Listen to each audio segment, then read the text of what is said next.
Hi, I'm Patricia, or Trixie, your bringer of joy.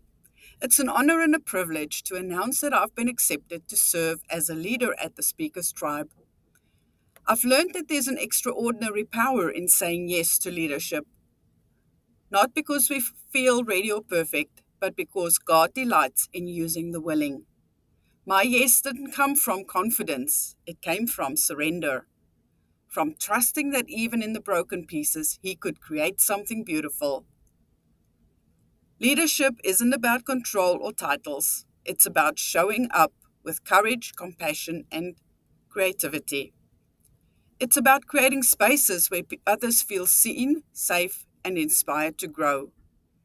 Every yes opens a door, not just for us, but for those we're called to lead, love, and uplift.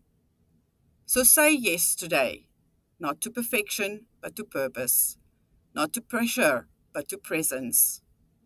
Your yes might just be someone else's breakthrough.